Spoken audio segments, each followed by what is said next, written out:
നമുക്കറിയാലോ ഡ്രൈവിങ് എന്താണെന്നുള്ളത്. കാരണം നമ്മൾ ഡ്രൈവിങ്ങിൻ്റെ എല്ലാ രീതികളും ഒക്കെ പഠിച്ചിട്ടല്ലേ സ്കൂൾ ഡ്രൈവിംഗിൽ നിന്ന് വരുന്നത്. അപ്പോൾ പിന്നെ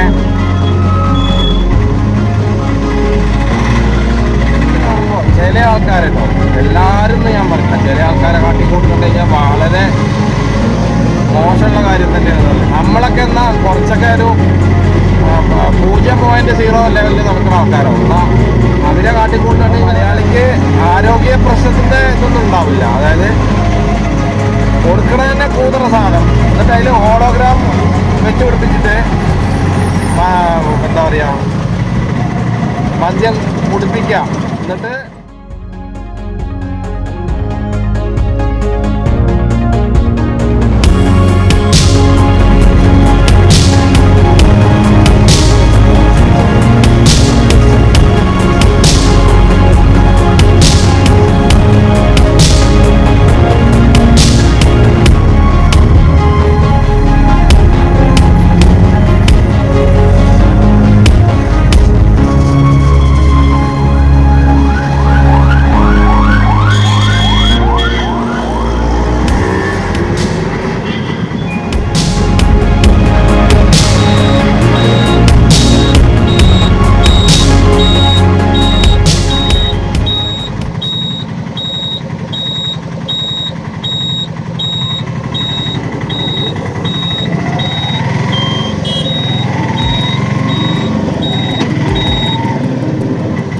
സുഹൃത്തുക്കളെ, ആരെയാണ് നമ്മൾ വിശ്വസിക്കുക?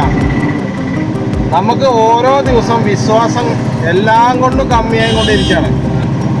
അത് മെച്ചപ്പെടുത്താനല്ല നമ്മൾ നോക്കുന്നത്. വിശ്വാസ വഞ്ചന, വിശ്വാസ പ്രതികാരം, വിശ്വാസ പ്രണയം, അല്ലെങ്കിൽ വിശ്വാസമില്ലാത്ത ജീവിതം, വിശ്വാസമില്ലാത്ത നടത്തം, വിശ്വാസമില്ലാത്ത സംസാരം, വിശ്വാസമില്ലാത്ത പ്രവൃത്തി, വിശ്വാസമില്ലാത്ത പ്രാർത്ഥന, ഒട്ടും വിശ്വാസമില്ലാത്ത ഗുരുഭക്തി.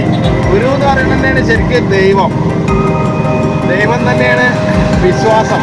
പക്ഷെ അതൊക്കെ നമ്മുടെ കേരള സമൂഹത്തിൽ നിന്ന്, കേരളത്തിൻ്റെ ഓരോ നാട്ടിൽ നിന്ന് അത് പോയിക്കൊണ്ടേയിരിക്കുക.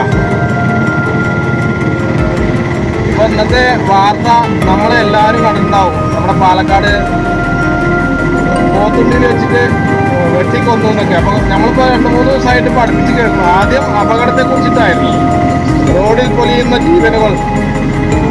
ഇപ്പോൾ ശരിക്കും നാടിൽ നടക്കുന്ന കൊലപാതകം, അരുംകൊല. എന്താണ് ഇതിൻ്റെയൊക്കെ നാട്ടുശാസ്ത്രം എന്നറിയാത്തത്? നമ്മൾ ഓരോ ദിവസവും ജീവിക്കണം എന്ന് കരുതുന്നതോറും നമുക്ക് വിശ്വാസമില്ലായ്മയിലൂടെ പോയിക്കൊണ്ടിരിക്കുക നമുക്ക്. കാരണം പേടിച്ചിട്ടാണ് ഇപ്പോൾ ഓരോ ആൾക്കാരും നടക്കുന്നത് കൂടി. അത് പേടി എന്ന് പറയുമ്പോഴും തന്നെ ഒരു വിശ്വാസമില്ലാത്ത മാതിരിയാണ്. മരണത്തെ പേടിച്ചിട്ട് നടക്കും പോലെ ഒരാളെ മുഖത്ത് നോക്കിയിട്ട് ഞാനും കുറേ വട്ടം പറഞ്ഞു, ചിരിക്കലും കൂടിയില്ല. നമ്മൾ സംസാരിക്കൽ പോട്ടെ, ചെറിയൊരു പുഞ്ചിരി പോലുമില്ല. എല്ലാവരും എന്തോ ഗൗരവത്തിലിരിക്കണ മാതിരി. നാളെ വേറെ എന്തെങ്കിലും വാർത്തയും കേൾക്കാം. പിന്നെ നമ്മുടെ നാട്ടിലെ അവസ്ഥയൊക്കെ എല്ലാവർക്കും അറിയാവുന്നതന്നെയാണ്.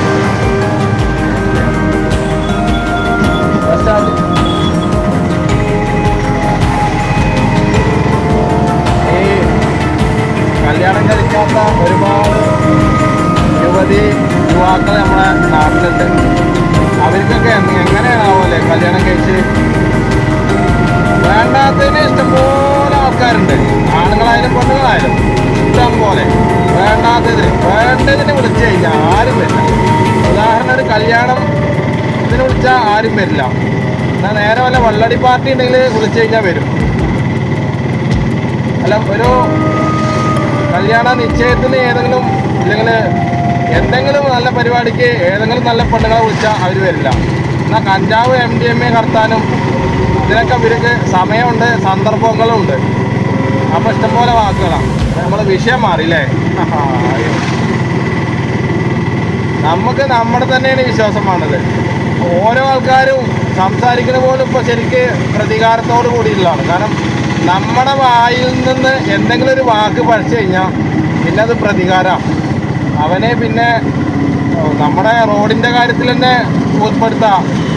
ഇപ്പോൾ അശ്രദ്ധമായിട്ട് ഏതെങ്കിലും വാഹനങ്ങൾ ഓടിക്കുകയാണെങ്കിൽ ഏട്ടാ ഞങ്ങൾ നേരെ വണ്ടി ഓടിച്ചില്ല, അത് ശരിയായ രീതിയല്ല എന്ന് പറഞ്ഞു കഴിഞ്ഞാൽ അവർ ചിലപ്പോൾ അവരതിൽ മാരകായുധങ്ങൾ ഉണ്ടായിരിക്കാം, എന്നാലും അവർ ആ മാരകായുധത്തിൻ്റെ മൂർച്ചയിലാവും അവർ സംസാരിക്കുന്നുണ്ടാവുക. കാരണം ഏതൊരു വാഹനത്തിലും ചെറിയതായിട്ടൊരു ടൂൾസ് ഉണ്ടാവുമല്ലോ, ആ ടൂൾസിൻ്റെ അധികാര ബലത്തിലാവും ഇവരെ വാക്ക് വരിക. അപ്പം നമുക്ക് പേടിയാവും. അതേ പേടി നമുക്ക് പിന്നെ ധൈര്യം വരുത്തുകയും ചെയ്യും. പിന്നെ നമ്മൾ അവരും കൂടിയും പോട്ടിയാവും. ഇതൊക്കെയാണ് സംഭവങ്ങൾ. ആരും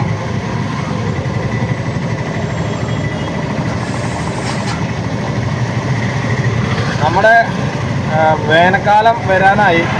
പുഴയിലത്തെ വെള്ളമൊക്കെ വറ്റി, തോടിത്തെ വെള്ളം വറ്റി, പിന്നല്ലേ പുഴയത്തെ. അപ്പോൾ ഇനി നമ്മുടെ പാലക്കാട് നട്ടം തിരിയുന്നതാണ് ഇതിൻ്റെ ഒരു അവസ്ഥ. പിന്നെ നിങ്ങൾ ഈ വലിയ വാഹനങ്ങളുടെ ഇടതുവശത്ത് കൂടെ ചില ബൈക്കുകാർ, ഓട്ടോറിക്ഷക്കാരും ഞാനും ഒക്കെ പോകാറുണ്ട്.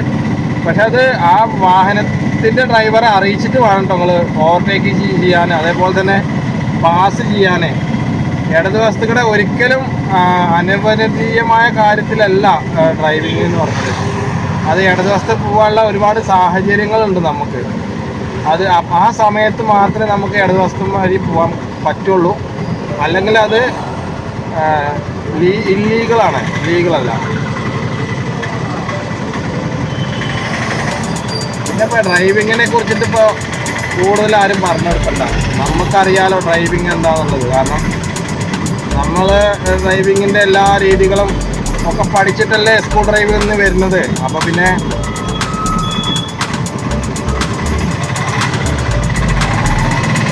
അതിൻ്റെതായ മര്യാദ ഉണ്ടാവുന്നത്. പിന്നെ ഈ വലിയ വലിയ വാഹനങ്ങളില്ലേ, അതായത് ലക്ഷറി വാഹനങ്ങൾ, അവർക്കൊക്കെ സെൻസർ ഉണ്ടാവും. ഇപ്പോൾ ഏതെങ്കിലും ഒരു വണ്ടി അരികിലൂടെ പോയി കഴിഞ്ഞാൽ സൈഡ് മിററിൻ്റെ സൈഡ് ഗ്ലാസ്സിലൂടെ ഒരു ചുവന്ന ലൈറ്റ് കത്തും. അപ്പോൾ അതിനനുസരിച്ച് ഡ്രൈവർക്ക് വേഗവും സൈഡും കാര്യങ്ങളൊക്കെ പെട്ടെന്ന് കാണാനും അറിയാനും കഴിയും.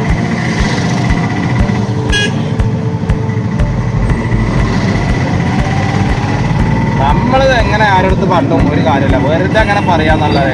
ശരിക്കും ഞാൻ എന്താ പറയുക, വൈകുന്നേരത്ത് ഇറങ്ങിയത്, വൈകുന്നേരത്ത് കാണാൻ നല്ല രസമാണ്. മണക്കാടിൻ്റെ ഓരോ സംഭവങ്ങൾ ഇങ്ങനെ കാണാൻ ശരിക്കും കിടക്കണുള്ളൂ എന്ന് പറയില്ലേ, ഇതൊക്കെയാണ് നമ്മുടെ മണ്ണാർക്കാടിൻ്റെ ഓരോ കാര്യങ്ങൾ. കുറേ നേരേക്കാണ്ട്, ഒരുപാട് നേരേക്കാണ്ട്. നേരേക്കാളുള്ളത് നമ്മൾ മറ്റുള്ളവർക്ക് കാണിച്ചു കൊടുത്താൽ നമ്മൾ പ്രതിയാവും. ഈ എന്തിനാ അന്വേഷിക്കുക, അപ്പോൾ പിന്നെ ഒരു 10,000 ചോദ്യം വരും. എന്നാൽ ഇവരത് ഒന്നും ശരിയാക്കി തരില്ല. പിന്നെ ചോദ്യങ്ങൾ ഒരുപാടുണ്ടാവും. നമ്മളൊരു ചെറിയ ഉത്തരം കൊടുക്കുമ്പോൾ അതിന് അനുസരിച്ചിട്ടുള്ള കാര്യങ്ങളിലല്ല ഇവർ ചെയ്യലും ചെയ്തുകൊണ്ടിരിക്കുന്നതും. അപ്പോൾ ഇനിയും പറയാനുള്ളതൊക്കെ നമുക്ക് കിടക്കണല്ലേ ഉള്ളൂ.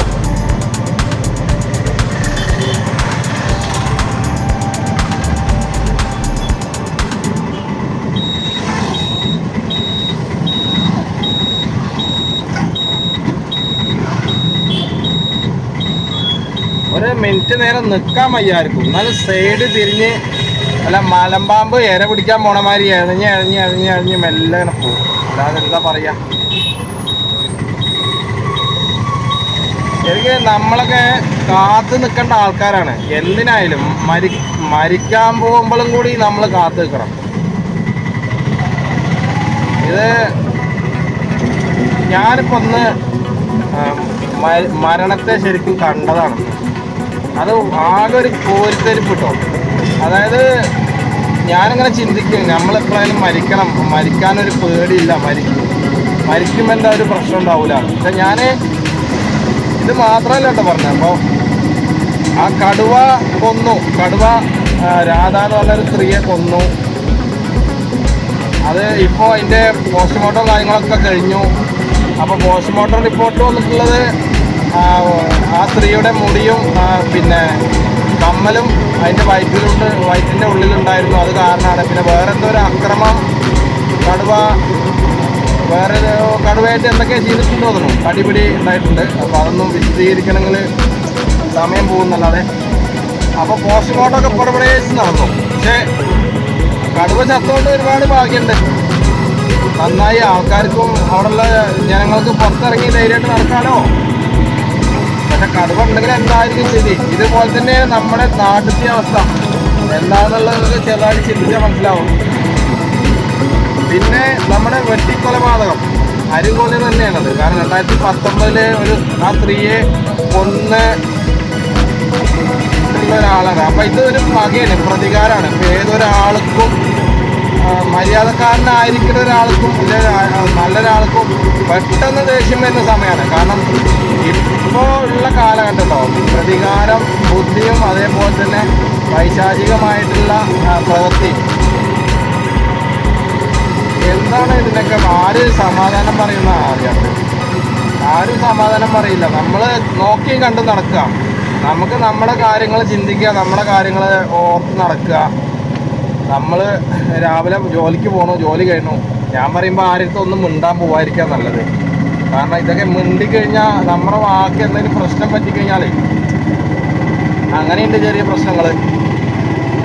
എന്ത് പറഞ്ഞാലും നമ്മൾ എന്തെങ്കിലും ഒരു പ്രശ്നത്തിൽ പോയി പെടും. അത് നമ്മളെത്ര പറഞ്ഞാലും തീരില്ല, കൊണ്ടാകുന്നില്ല. പഠിച്ചാലും നമ്മളത് ഉൾക്കൊള്ളില്ലേ. അതാണ് മെയിനായിട്ടുള്ള പ്രശ്നങ്ങൾ വരിക. ഞാൻ പോകുമ്പോൾ ഒരു കാഴ്ച കാണിച്ചുതരാം. എന്ത് സന്തോഷത്തോടെയാണ് രണ്ടാളിരിക്കുന്നത് അറിയും. ഞാനെൻ്റെ ബാല്യകാലം ആലോചിക്കാം, കുട്ടിക്കാലം. കാരണം നമുക്കിപ്പോൾ ഒരു ഉത്തരവാദിത്വം അറിയണ്ട. അപ്പോൾ ഉത്തരവാദിത്വം അറിഞ്ഞുകൊണ്ടല്ല ജീവിക്കുന്നതല്ല കേട്ടോ. നമുക്കിപ്പോൾ ഒന്നും അറിയണ്ട. അന്നത്തെ പ്രായത്തിൽ ഒന്നും അറിയണ്ട. നമുക്ക് എന്തുണ്ടെങ്കിലും അച്ഛനും അമ്മയും ചെയ്തു തരും. പക്ഷെ അവർക്കൊരു സമയമുണ്ട്. ആ സമയം കഴിഞ്ഞാൽ നമ്മൾ ഭൂമിയിൽ ഒറ്റയ്ക്കാണ്. നമ്മൾ മാതാപിതാക്കൾ മരിച്ചു പോയി കഴിഞ്ഞാൽ പിന്നെ നമ്മൾ അനാഥനാണ്. അതുവരെ നമുക്ക് എല്ലാവരും ഉണ്ടെന്ന് പറയാം. അച്ഛനും അമ്മയും മറ്റവരെ കാര്യം പറയുകയും ചെയ്യരുത്, കുടുംബക്കാര്യം പറയുകയും ചെയ്യരുത്. കുടുംബക്കാരാണെന്ന് ലോകത്തെ കാര്യം പോട്ടെ, കേരളത്തിൽ ഒരു സമാധാനം തരാത്ത ഒറ്റ ഗ്രൂപ്പ്, അത് പിന്നെ വാട്സപ്പായാലും